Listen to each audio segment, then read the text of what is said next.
The NFL's house problem goes far beyond the looming ESPN deal. Thursday's news regarding the latest, and to date most consequential, NBA gambling scandal has brought unprecedented focus to the various problems flowing from legalized, normalized, and heavily monetized sports wagering. The biggest problem rarely if ever is discussed.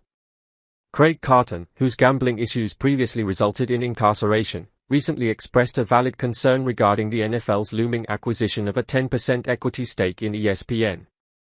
ESPN needs to divest immediately from ESPN Bet, and here's why, Carton said Friday, via Sean Keeley of awfulannouncing.com. The NFL owns a piece of ESPN, meaning by default, they own a piece of the sportsbook. Well, you can't have it both ways, because if the NFL benefits from you losing your wager, then they're incentivized to control the outcome of games, because it means more money in their pockets.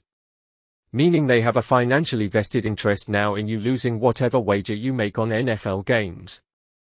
Meaning it's more likely for someone to say, hey, if there's $1 gazillion on Team X to cover, it's in our best interest that they don't cover. Make sure the referees call a game a certain way. Now, I'm taking liberties there, of course, but that's the problem. When you want people to never question your integrity, you can't own a piece of a sportsbook, and they do. On the surface, Carton's concerns aren't technically accurate. ESPN does not own ESPN Bet, Penn Entertainment operates the entity, and ESPN licenses its name to Penn. That said, ESPN received Penn stock options as part of the deal, allowing ESPN to acquire partial ownership of Penn. Also, the NFL does not yet own 10% of ESPN. That deal requires the approval of the federal government, and there's no guarantee approval will ever be given. It's currently possible, if not likely, that the ESPN Bet arrangement will end before the NFL ESPN is approved, if it ever is.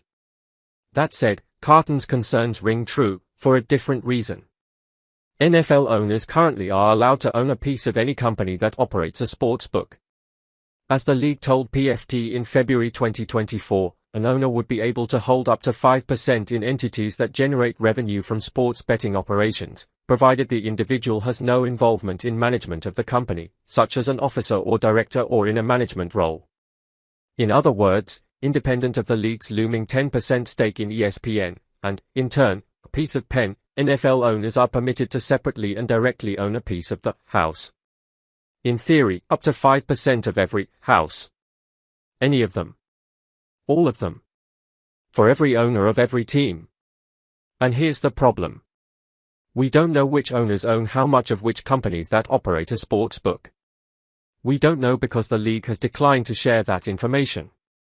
If, as it appears, the sports betting reckoning is beginning, one of the first things Congress, the media, and all the general public should demand to know is the percent of every sportsbook that each NFL owner holds. It's a fair question. It's a critical question.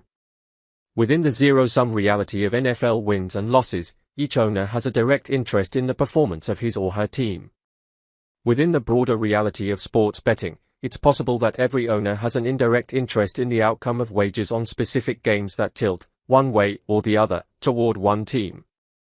If multiple owners hold 5% of, say, DraftKings, and if the action on any given game becomes skewed to the point that DraftKings' financial interests point toward one of the two teams winning the game and or covering the spread, the concerns expressed by Carton become valid.